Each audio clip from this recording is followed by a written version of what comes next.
ஆகாஷவாணி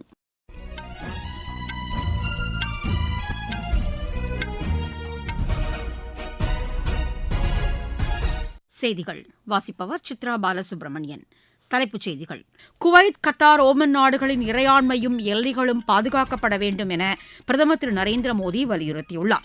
மத்திய ஊரக மேம்பாட்டுத் துறையின் மூலம் செயல்படுத்தப்படும் முன்னோடி திட்டங்களை குடியரசு துணைத் தலைவர் திரு சி.பி. ராதாகிருஷ்ணன் பாராட்டியுள்ளார்.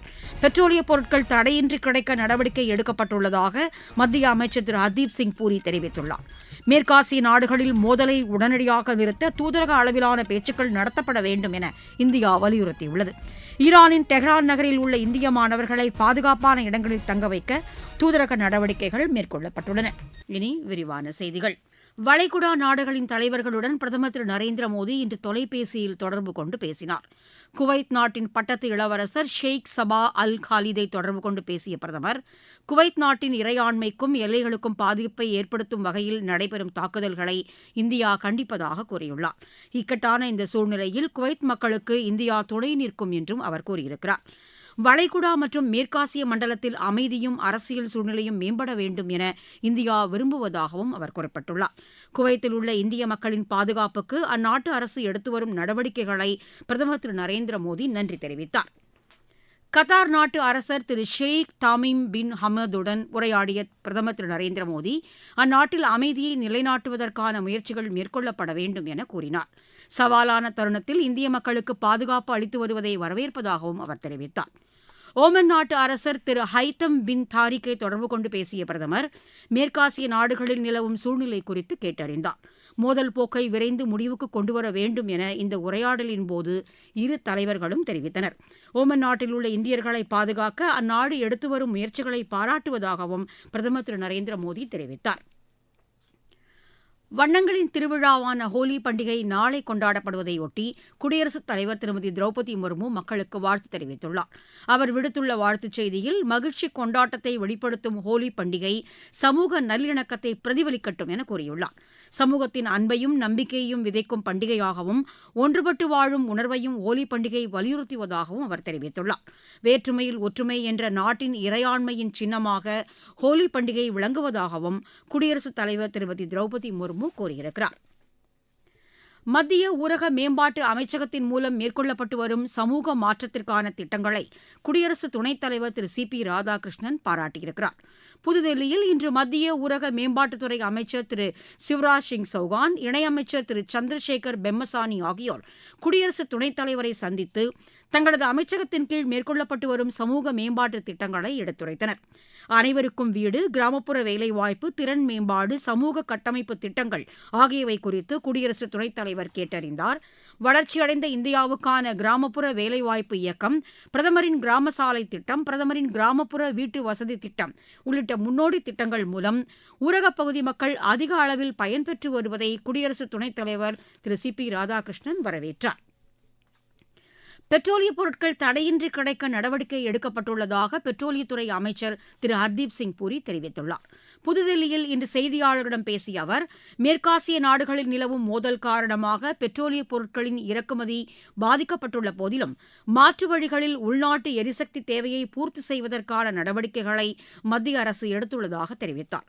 கச்சா எண்ணெய், பெட்ரோல், டீசல் ஆகியவை போதிய அளவில் இருப்பு வைக்கப்பட்டுள்ளதாகவும் அவர் கூறினார். பெட்ரோலியப் பொருட்கள் விநியோகத்தையும் இருப்பையும் 24 மணி நேரமும் கண்காணிக்க பெட்ரோலிய அமைச்சகத்தின் கீழ் கட்டுப்பாட்டு அறை அமைக்கப்பட்டுள்ளதாகவும் திரு ஹர்தீப் சிங் பூரி தெரிவித்தார். அமெரிக்காவின் டெலவர் மாகாணத்தின் ஆளுநர் திரு மேட் மேயர் இன்று புதுதில்லி வந்துள்ளார். வெளியுறவுத்துறை அமைச்சர் டாக்டர் ஜெய்சங்கர் அவரை சந்தித்து பேசினார். இதுகுறித்து அவர் வெளியிட்டுள்ள சமூக வலைதள பதிவில், இந்தியாவுக்கும் டெலவேர் மாகாணத்துக்கும் இடையேயான பொருளாதார மற்றும் தொழில்நுட்ப உறவுகளை மேம்படுத்துவதற்கு எடுத்துவரும் முயற்சிகளுக்கு பாராட்டு தெரிவித்ததாக கூறியிருக்கிறார்.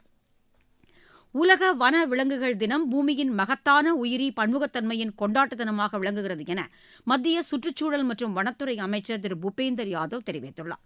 அவர் இன்று வெளியிட்டுள்ள சமூக வலைதள பதிவில், வன விலங்குகளை பாதுகாப்பது சுற்றுச்சூழல் சமநிலைக்காக மட்டுமன்றி இயற்கையின் பாரம்பரியத்தை பல நூறு ஆண்டுகளுக்கு நீட்டிக்கவும் வகை செய்வதாக கூறியிருக்கிறார். இந்திய கடற்படைக்கு தேவையான 6 MK3 ரக நவீன ஹெலிகாப்டர்களை கொள்முதல் செய்ய பாதுகாப்பு அமைச்சகம் பெங்களூருவில் உள்ள இந்துஸ்தான் ஏரோநாட்டிக்ஸ் நிறுவனத்துடன் ஒப்பந்தம் செய்துள்ளது. தரையிலிருந்து வானில் உள்ள இலக்கை தாக்கும் நவீன ரக சிற்றில் ஏவுகணைகளையும் கொள்முதல் செய்வதற்கும் ஒப்பந்தம் கையெழுத்தானது. இன்று புதுதில்லியில் பாதுகாப்புத்துறை செயலர் திரு ராஜேஷ்குமார் சிங் முன்னிலையில் இதற்கான ஒப்பந்தங்கள் கையெழுத்தாயின. நீங்கள் கேட்டுக்கொண்டிருப்பது ஆகாஷவாணியின் செய்தி அறிக்கை. மக்கள் போற்றும் மத்திய பட்ஜெட். தமிழகத்தின் ரயில் மேம்பாட்டு திட்டங்களுக்கு 7611 கோடி ரூபாய் நிதி ஒதுக்கீடு. சென்னையிலிருந்து ஹைதராபாத் மற்றும் பெங்களூருவுக்கு புல்லட் ரயில் வழித்தடம். தென்னை விவசாயிகளுக்கான ஊக்குவிப்பு திட்டம். ஆதிச்சநல்லூரில் சர்வதேச தரத்திலான கலாச்சார மையம். பொதிகை மலையில் மலையேற்றத்திற்கான வழித்தடம். பழவேற்காடு ஏரியில் பறவைகள் காட்சி மையம். மாவட்டம் தோறும் மகளிர் விடுதிகள். தமிழகம் மட்டுமின்றி நாடே போற்றும் மத்திய பட்ஜெட். வளர்ச்சியடைந்த இந்தியாவிற்கான பயணத்தில் மோடி அரசு. தொடரும் சீர்திருத்த நடவடிக்கைகள். மேற்காசிய நாடுகளில் மோதலை உடனடியாக நிறுத்த தூதரக அளவிலான பேச்சுக்கள் நடத்தப்பட வேண்டும் என இந்தியா வலியுறுத்தியுள்ளது. இது தொடர்பாக வெளியுறவுத்துறை செய்தித் தொடர்பாளர் திரு ரந்தீர் ஜெய்ஷ்வால் வெளியிட்டுள்ள செய்திக்குறிப்பில் இந்த மோதல் உடனடியாக நிறுத்தப்பட வேண்டும் என இந்தியா தொடர்ந்து வலியுறுத்தி வருவதாக தெரிவித்துள்ளார். இதில் அப்பாவி மக்கள் உயிரிழப்பது வேதனை அளிப்பதாகவும் அவர் குறிப்பிட்டிருக்கிறார். வளைகுடா நாடுகளில் 1 கோடிக்கும் மேற்பட்ட இந்தியர்கள் பணியாற்றி வருவதாகவும் அவர்களின் பாதுகாப்புக்கு உயர் முன்னுரிமை அளிக்கப்பட வேண்டும் என்றும் அவர் தெரிவித்துள்ளார். அங்கு வசிக்கும் இந்திய பணியாளர்களின் நலன் கருதி மோதல்கள் உடனடியாக நிறுத்தப்பட வேண்டும் என்றும் அவர் கூறியிருக்கிறார். அசாதாரண சூழ்நிலை காரணமாக வர்த்தகம் பெரிய அளவில் பாதிக்கப்பட்டுள்ளதாகவும் எரிசக்தி விநியோகமும் கடுமையாக பாதிக்கப்பட்டுள்ளதாகவும் திரு ரந்தீர் ஜெய்ஷ்வால் தெரிவித்திருக்கிறார். வளைகுடா நாடுகளில் ஏற்படும் பெரிய அளவிலான சேதங்கள் இந்தியாவையும் பொருளாதார ரீதியாக கடுமையாக பாதிக்கும் என்றும் அவர் குறிப்பிட்டுள்ளார். வர்த்தக கப்பல் மீது நடத்தப்பட்ட தாக்குதலில் இதில் பணியாற்றி வந்த இந்திய பணியாளர்கள் சிலர் உயிரிழந்திருப்பது வேதனை அளிப்பதாகவும் அவர் குறிப்பிட்டுள்ளார். மேற்காசிய நாடுகளின் மோதல் போக்கு அண்டை நாடுகளிலும் அதிகரித்து வருவது அதிக அளவில் உயிரிழப்பை ஏற்படுத்தும் என்றும் அவர் எச்சரிக்கை விடுத்திருக்கிறார். கடந்த மாதம் 28ஆம் தேதி ஈரான் மற்றும் வளைகுடா நாடுகளில் மோதல் போக்கும் தொடங்கும் நிலையிலேயே இந்தியா அதனை நிறுத்த வேண்டும் என வலியுறுத்தியதையும் அவர் சுட்டிக்காட்டியிருக்கிறார். மேற்காசிய நாடுகளில் நிலவி வரும் சூழ்நிலையை இந்தியா தொடர்ந்து உன்னிப்பாக கண்காணித்து வருவதாகவும் திரு ரந்தீர் ஜெய்ஷ்வால் தெரிவித்துள்ளார்.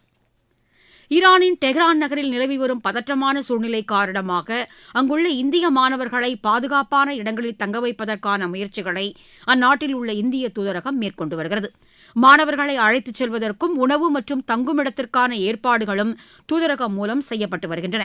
ஒரு சில மாணவர்கள் மட்டும் தூதரகத்தின் அழைப்பை ஏற்காமல் டெஹ்ரானிலேயே தங்கியிருப்பதாகவும் தெரிவிக்கப்பட்டிருக்கிறது. ஈரானில் உள்ள இந்திய மாணவர்கள் மற்றும் இந்தியர்கள் தங்கள் வீடுகளில் பத்திரமாக இருக்குமாறும் அறிவுறுத்தப்பட்டிருக்கிறார்கள். போராட்டம் மற்றும் ஆர்ப்பாட்டம் நடைபெறும் பகுதிகளை கண்டிப்பாக தவிர்க்க வேண்டும் என்றும் இந்திய தூதரகம் அந்நாட்டில் உள்ள இந்தியர்களுக்கு எச்சரிக்கை விடுத்திருக்கிறது. மேற்குவங்க மாநிலத்தில் குடியுரிமை திருத்தச் சட்டத்தின் கீழ் இந்திய குடியுரிமை கோரும் விண்ணப்பங்களை பரிசீலிக்க மேலும் 2 அதிகாரம் கொண்ட குழுக்களை மத்திய அரசு அமைத்திருக்கிறது. இது தொடர்பான அறிவிக்கையை அரசிதழில் வெளியிட்டுள்ள உள்துறை அமைச்சகம், மத்திய அரசின் துணைச் செயலர் மற்றும் அதற்கும் மேலான பதவியில் இருப்பவர் இந்த குழுவின் தலைவராக நியமிக்கப்படுவார் என கூறியிருக்கிறது. மக்கள் தொகை கணக்கெடுப்பின் தலைமை ஆணையர் குழுவின் தலைவரை பரிந்துரை செய்வார் என்றும் அதில் குறிப்பிடப்பட்டுள்ளது. மேற்குவங்க மாநிலத்தில் இந்திய குடியுரிமை கோரி அதிக அளவில் விண்ணப்பங்கள் வந்துள்ளதால் அவற்றை விரைந்து பரிசீலனை செய்து முடிவெடுக்கும் நோக்கில் கூடுதலாக 2 குழுக்கள் அமைக்கப்பட்டுள்ளன. கடந்த 2014ஆம் ஆண்டு டிசம்பர் 31ஆம் தேதிக்கு முன்பு இந்தியாவில் குடியேறியுள்ள பாகிஸ்தான், ஆப்கானிஸ்தான், பங்களாதேஷ் நாடுகளைச் சேர்ந்த சிறுபான்மையின மக்களுக்கு குடியுரிமை வழங்கும் நோக்கில் உள்துறை அமைச்சகம் இதற்கான ஏற்பாடுகளை செய்துள்ளது. இந்து, சீக்கியம், கிறிஸ்துவம், புத்தம், ஜெயின் மற்றும் பார்சி மதத்தைச் சேர்ந்த குடியேற்றதாரர்களுக்கு இந்திய குடியுரிமை வழங்கப்படுகிறது. மீண்டும் தலைப்புச் செய்திகள். குவைத், கத்தார், ஓமன் நாடுகளின் இறையாண்மையும் எல்லைகளும் பாதுகாக்கப்பட வேண்டும் என பிரதமர் திரு நரேந்திர மோடி வலியுறுத்தியுள்ளார். மத்திய ஊரக மேம்பாட்டுத் துறையின் மூலம் செயல்படுத்தப்படும் முன்னோடி திட்டங்களை குடியரசு துணைத் தலைவர் திரு CP ராதாகிருஷ்ணன் பாராட்டியுள்ளார். பெட்ரோலிய பொருட்கள் தடையின்றி கிடைக்க நடவடிக்கை எடுக்கப்பட்டுள்ளதாக மத்திய அமைச்சர் திரு ஹர்தீப் சிங் பூரி தெரிவித்துள்ளார். மேற்காசிய நாடுகளில் மோதலை உடனடியாக நிறுத்த தூதரக அளவிலான பேச்சுக்கள் நடத்தப்பட வேண்டும் என இந்தியா வலியுறுத்தியுள்ளது. ஈரானின் டெஹ்ரான் நகரில் உள்ள இந்திய மாணவர்களை பாதுகாப்பான இடங்களில் தங்க வைக்க தூதரக நடவடிக்கைகள் மேற்கொள்ளப்பட்டுள்ளன. செய்தி அறிக்கை நிறைவு பெற்றது.